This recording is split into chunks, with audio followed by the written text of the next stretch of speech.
Hello and welcome. I'm starting a lesson from history. This is chapter 2. The name of the lesson is Writing and the City Life. So let us begin the chapter with the introduction first of all. So as we read the chapter, we will come across a word which is Mesopotamia. Now the word Mesopotamia is derived from Greek words mesos meaning middle and potamus means river. Now the land between the Euphrates and the Tigris river is known as Mesopotamia. Now at present this is a part of Republic of Iraq. Now Mesopotamian civilization is known for its prosperity, city life and its rich culture, literature, mathematics, astronomy. The writing system of Mesopotamia spread through Syria and Turkey after 2000 BC. It helped the entire region or the entire empire to write among each other. They started writing letters or orders or any kind of request to one another and also to the pharaohs of Egypt. And that was written in the language and script of Mesopotamia. In this chapter, we will explore the connection between the city life and writing. And then we will also take a look at the outcomes of the sustained tradition of writing. In the beginning of the recorded history, the land, mainly the urbanized south, was called Sumer and Akkad. After 2000 BC, when Babylon became an important city, the term Babylonians was used for the southern region. Now from about 1100 BCE, when the Assyrians established the kingdom in the north, the region became to be known as Assyria. The first known language of the land was Sumerian. It was gradually replaced by Akkadian around 2400 BCE, when Akkadian speakers arrived.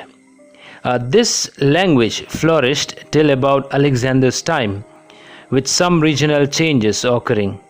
From 1400s, Aramaic also trickled in. That means it also started to show its importance in this area. This language similar, or it was almost similar to Hebrew, and was widely spoken after 1000 BCE. It is still at present spoken in many parts of Iraq. With the help of this video, I will try to finish up 4 topics of the chapter. The first one is Mesopotamia and its geography. Second one is the significance of urbanism. Third one is movement of goods into cities. And the fourth one is the development of writing. Students, please take note of this. With each topic, I had mentioned some questions above. So the explanation are based on the question so that you will find it easy to understand the topic. So let us begin with the first topic. So as we go through the introduction, we find that there was a case of flood which was told in the Bible. So you can take the question, or I have already showed it there. The question is, what does the story of the flood mentioned in the Bible tell? So now according to the Bible, the flood was meant to destroy all life on earth. Yes, you have heard it correct. All life on earth was to be destroyed. But then God chose one man, and his name was Noah, and he was instructed to take care or to ensure that life could continue after the flood. So as per the guidance, he was asked to build a huge boat or an ark. Okay, and then he was also instructed to take each pair, or to take a pair of each of animals known around that area, species of both animals and birds, and that have to be boarded inside the ark, and then they have to survive the flood. Now this was the story of flood mentioned in the Bible. Now the similar type of story was also found in the Mesopotamian tradition, but the characters' names are a little different. The name of the character is Ziushudra or Utnapishtim. Mesopotamia and its geography. So under this we have the first question. Explain Iraq is a land of diverse environment. So let us see what does this mean. As you look in page number 30, the last paragraph of the page, you will find this topic has been explained. So the first line itself says that Iraq is a land of diverse environment. So we have to explain with that how Iraq is a land of diverse environment. Now, as we move from northeast, you will find that northeast actually is a green undulating plain. That means it's a plain area. But as you move away from that area, that means as you move little bit in front or little bit far away from northeast, you will find that the plain gradually comes towards the mountainous areas, and these mountain ranges are covered with tree, and then lots of clear streams and wildflowers can be seen in this area, and then rainfall is good enough here to grow different types of crops. Now agriculture in this area began between 7000 and 6000 BCE. Now in the north there is a stretch of upland, that means stretch of beautiful land, open land we can say, where grasses are found or grasses can be seen, and this grasses or this grassland is basically known as steppe. Now this area is generally used for herding animals. That means animals which feed on grasses basically comes here and feed on the grass which is found here. Now, where animals herding offers people a better livelihood than agriculture.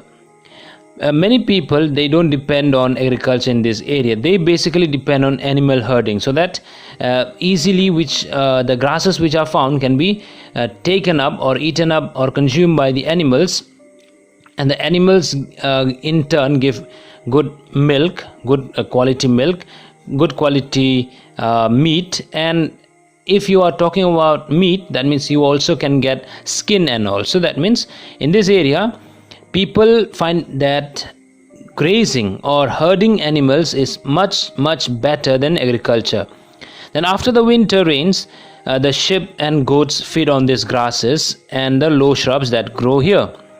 Now moving to the east, we will find that east tributaries, the Tigris, provide routes of communication into the mountains of Iran. That means if you move towards the eastern side, you will find that this area has got a beautiful routes, okay, or communication routes that leads from the mountains or that goes from one part to another. You can easily move from one part to another with the help of this river. The name of the river is Tigris. So continuing with the same topic, Mesopotamia and its geography. I had divided the topic into two questions. The first one is already discussed. The second question is, what was the significance of the southern region of the Mesopotamia? As we go through the book, we find that the southern part of Mesopotamia is a desert, and this is a place where cities and writing emerge. Okay, now this desert supports life because of two rivers, that is the Euphrates river and the river Tigris.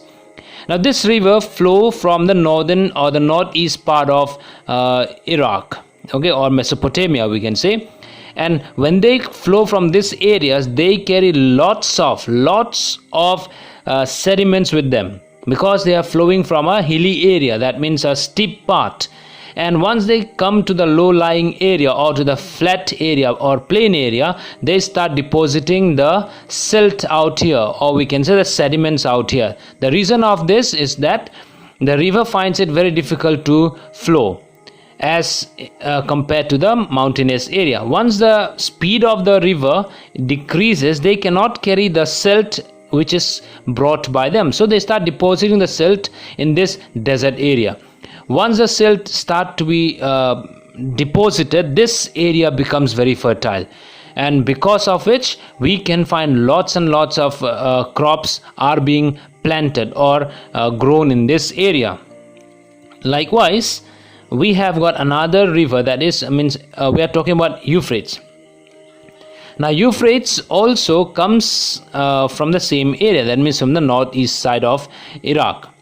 As it flows to the plain area, it it divides into different channels, and these channels act as irrigation, a part of irrigation. And these rivers, which are divided into channels, flow in different directions. Because it goes to different directions, the land or the desert area is also getting water from the same source without much difficulty. Now this river after irrigating this land, the agriculture becomes more easy. So lots of crops are found, as I said. Now the types of crops which are being found or grown in this area are wheat, barley, peas, lentils. Okay, and these are all necessary products which have been planted here. Now when you compare Roman Empire with southern Mesopotamia, you will find that southern Mesopotamia was much fertile than the Roman Empire. But one thing to be noticed is that, remember, it's a desert area. Though there is no rainfall, still they have good productivity, or we can say good crops. The reason for these crops is the presence of two rivers. Okay, the significance of urbanism. This is our next topic. So the question arises here is, the division of labor is a mark of urban life. Explain. So we all know that cities and towns are not just place where only large population live. It becomes an important place because economy develops here, and this economy develops besides food production. Okay, that means in these cities and towns, besides food production, there is no agricultural activities but other activities, and because of that this area becomes economically very important. So as it is very important, people from different places start to gather in this area, or they start moving from villages to cities and towns in search of job. So now urban economy, if you compare it with the village economy, that means the activities, you will find that both are interrelated. That means none of them can say that the village or the agricultural products are not important, and the villagers cannot say that the things which are produced in cities or town is not important. Both are interlinked. Okay, and urban economy comprises besides food production, trade. That means they deal with trade, manufacturing and services. Now city people, they are not at all self-sufficient, but they depend on the products of other village people, or the services of the people. There is a continuous interaction, means they keep on selling or buying things from each other.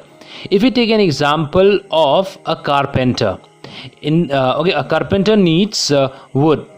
So now the carpenter does not produces his wood or his own wood from his own side, or he cannot have this iron materials, or we can say the tools that he needs are also not produced by him. So what does he do is he gets this from different sources. That is how we said interaction is there between people of this time. I had used an example of a carpenter. In your book you can see the example which is taken is the carver. Now the carver of a stone seal requires bronze tools that he himself cannot manufacture, and the colored stone for the seals, for which specialization is needed, this also is not made in one place. These are all done or accumulated from different sources. Now the bronze tool maker does not get all the things together in one place. He gets it from different areas. Now in order to make in order to turn the bronze to some kind of tools, he needs charcoal for fuel. Thus the division of labor is a mark of urban life. The topic, that is significance of urbanism, has got another question. So the question is, why must there be a social organization in urban economy? Now just in the previous question we talked about the need of or the division of labor. So the last part before we start this topic, we just have seen that or studied that the bronze tool maker need charcoal for fuel. Now where will he get this charcoal from? So these are there is an organization who sells all these things. That means fuel, metal, various types of stones, wood, etc. They all come from different organization from different place for city manufacturers. It requires some social organization for this purpose. It also needs organized trade and arrangement for storage. Why storage? The question may be there. Why do you need to store it?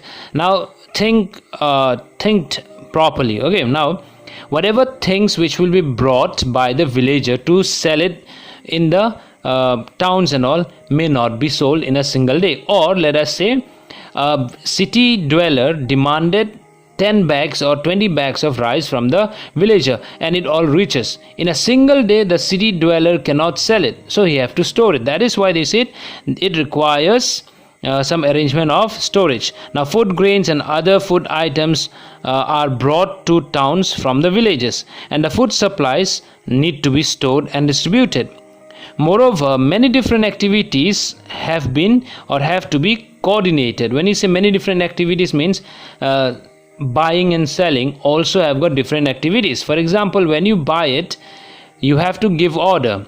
Now when you pay or when you give an order, payment has to be done. You have to bring it from that village to the town. For bringing you need some communication system. For paying you need some kind of documentation. All these things have to be coordinated. It is thus evident that in such a system, some people always give order and some people always obeys. Okay, if the command and obey is not there, that means people won't be able to go for any kind of business.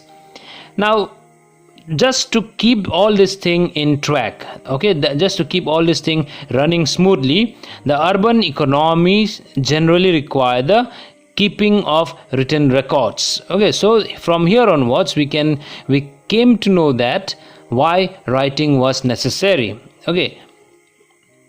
Movement of goods into cities. This is our new topic.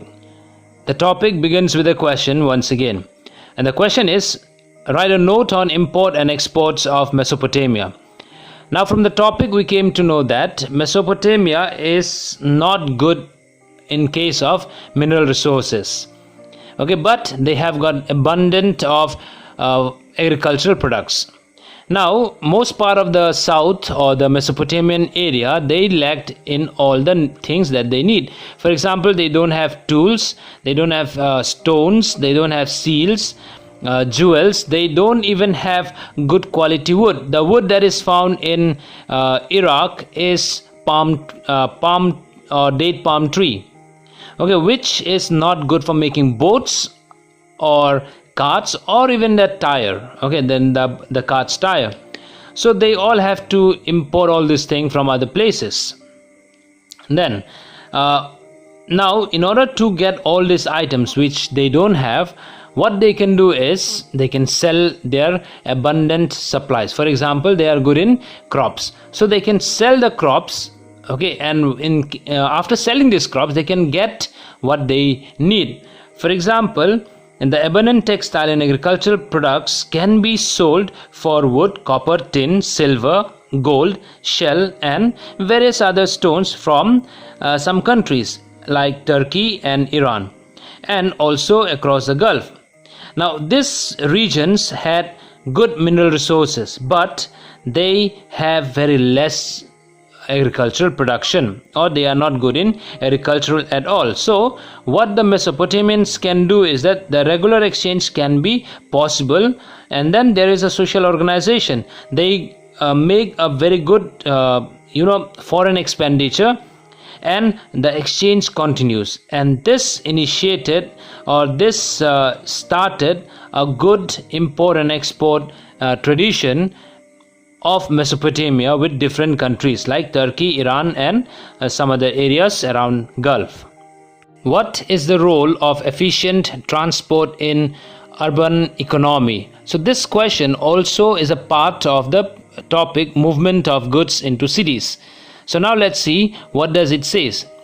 Now see, beside craft or beside trades and services, efficient transport is also very important. Now when you talk about efficient transport for urban development means what? Let us take an example of the present world. If we have all the things found in one place, that means we have got good craft, good trade, and then good services. But then to carry it from one place to another, we don't have good communication. Then what will happen is that we cannot earn good money, or we cannot sell it in a proper place in the proper time, or if the demand is being made, okay, by the buyer, so we are the seller. Okay, now if we cannot sell this thing, or if we cannot fulfill the demand of the customer in time, we cannot earn a good amount of money. And this all depends on the efficient transport system. So if it takes too much time or too much animal feed to carry some kind of grain or charcoal into cities, and then economy will be very bad. That means if we have to spend more than what we earn just for transportation, that means it's very bad. So we have to look for a transportation system where we will spend very less, but we can earn more income or more profit. So that is what they say, the transportation system of urban economy should be very efficient.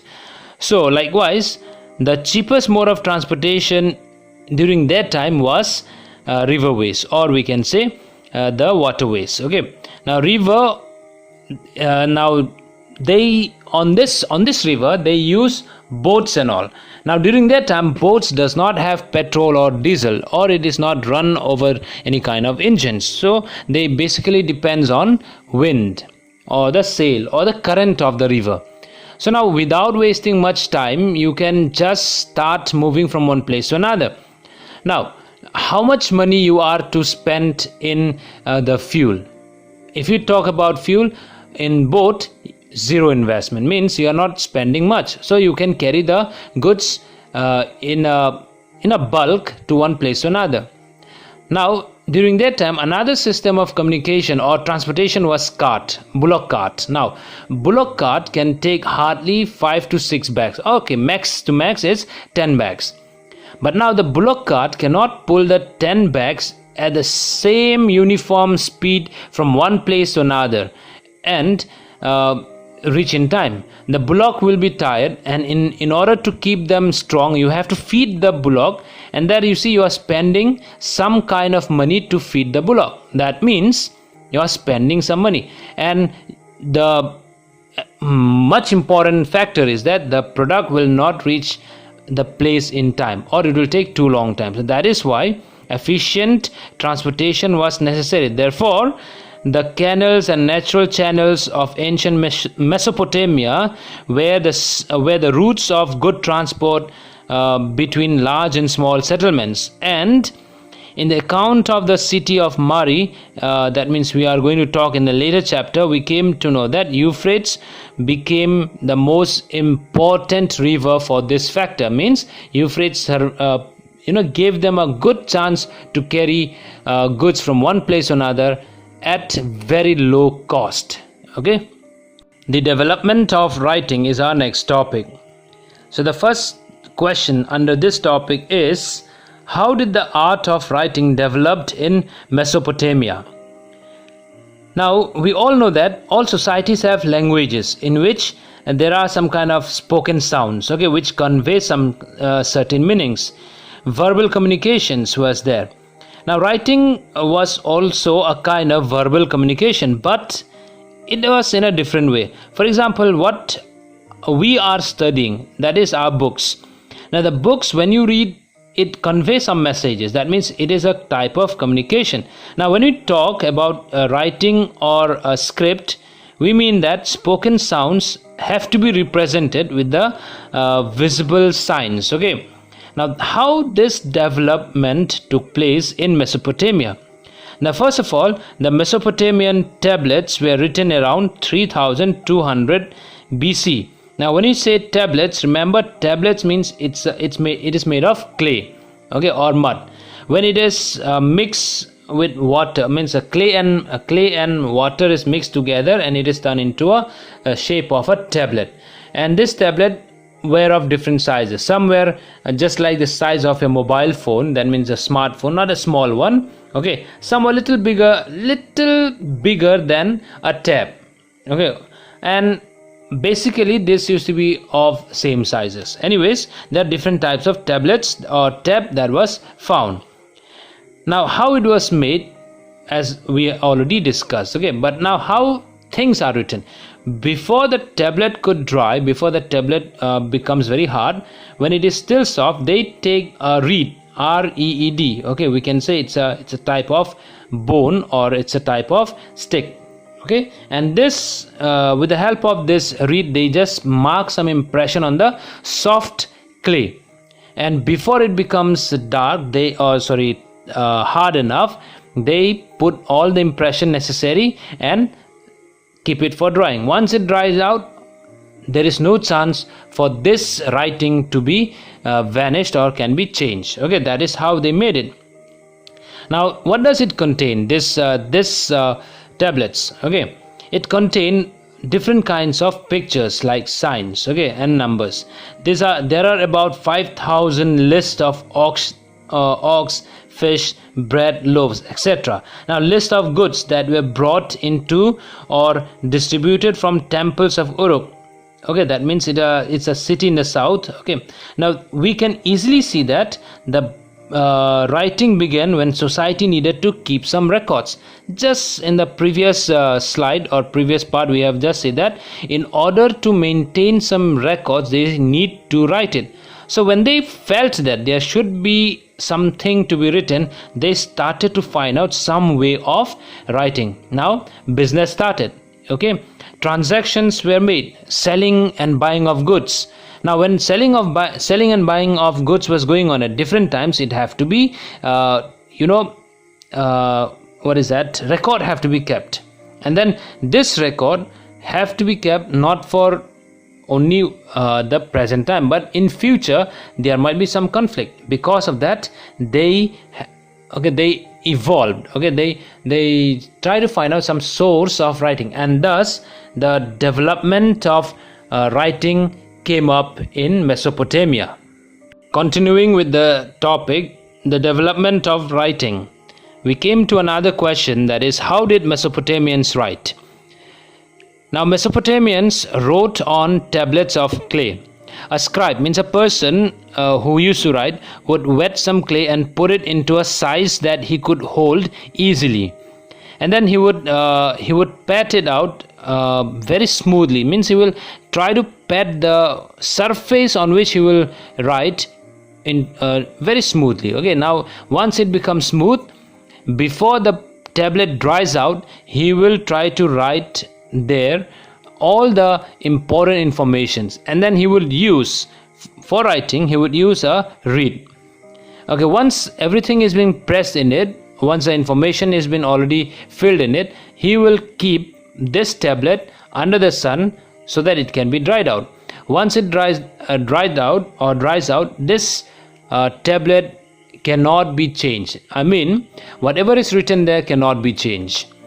Okay, now the transactions from minor to the major, from big to small things, okay, buying and selling of land to marriage proposals or marriage things, all are being entered in this type of tablets.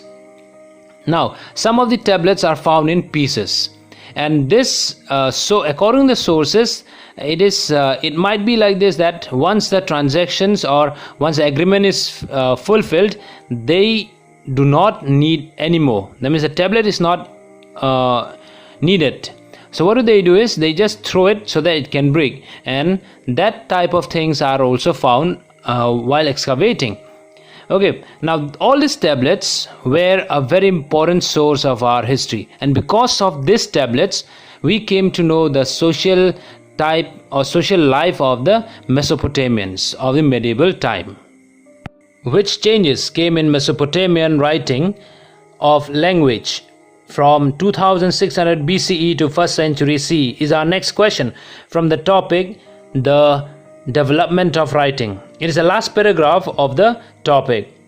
Now here we came to know that by 2600 BCE the letters became cuneiform, and the language which was used to be used for writing was Sumerian. Now the writing was not only for keeping records but also for making dictionaries, then some kind of laws, okay, legal validity or legal ideas or legal things in case of land transfer or marriages, then customary laws were written in it. Then Sumerians was a language. Sumerian was a language which was used by the Mesopotamian, but it was soon replaced by Akkadian language by 2400 BCE. Then this language, that means the cuneiform way of writing, cuneiform way of writing continued until 1st century, that is more than 2000 years ago, and after that the system totally changed from Akkadian to something different. Okay, so with this we came to the end of the first part of the chapter, the 4 topics. So keep in touch for the next 4 topics of the chapter. Thank you.